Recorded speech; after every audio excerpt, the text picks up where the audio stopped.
to the Serene Disciple Project at Egret Isle Farm on a windy, hot, dusty day. Lots of Saharan dust blowing around out there. It looks like it ought to be about 50 degrees, but it's not. It's hot and windy. Well, it is finally July, which means it's time to mow.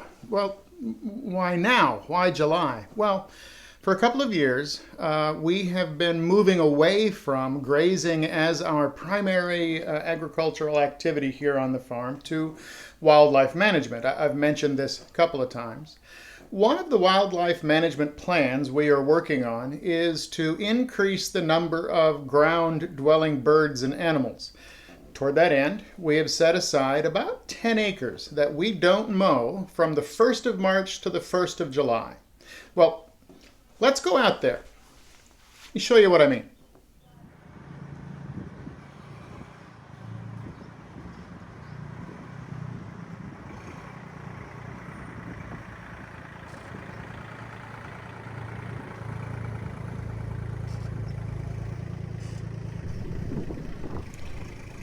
Prior to 1995, wildlife management was not considered an agricultural use of property. However, in 1995, 25 years ago, Texas voters approved Proposition 11, allowing land within specific management practices for wildlife to be considered agricultural use.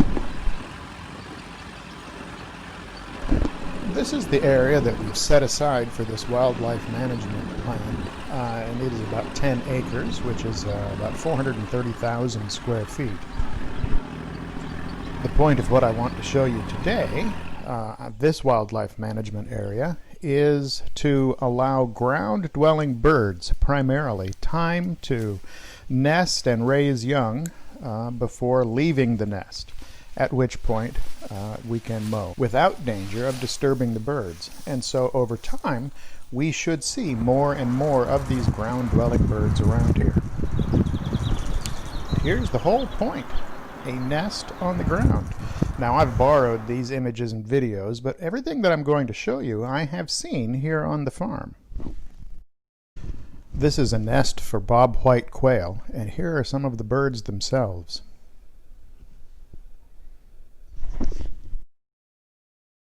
Another ground-dwelling bird that lives around here is the roadrunner. We'd like to see some more of those.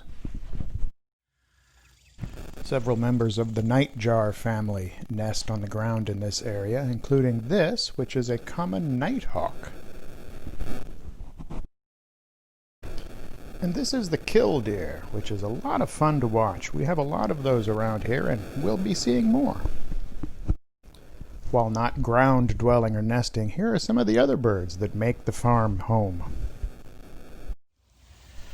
This is a nice place to come and just watch nature unfold.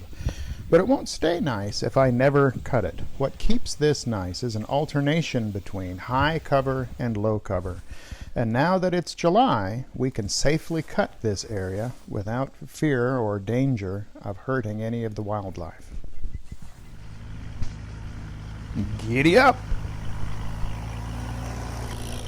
Mowing these fields keeps them from becoming too overgrown and densely brushy, allows the understory plants to thrive, and more or less simulates occasional burning without the actual burning. I thought it would be appropriate, especially in this time of pandemic, to end with Wendell Berry's poem, "Stay Home." I will wait here in the fields to see how well the rain brings on the grass. In the labor of the fields, longer than a man's life, I am at home. Don't come with me, you stay home too. I will be standing in the woods where the old trees move only with the wind, and then with gravity. In the stillness of the trees, I am at home. Don't come with me, you stay home too. Well, that is something to think about. We'll see you next week.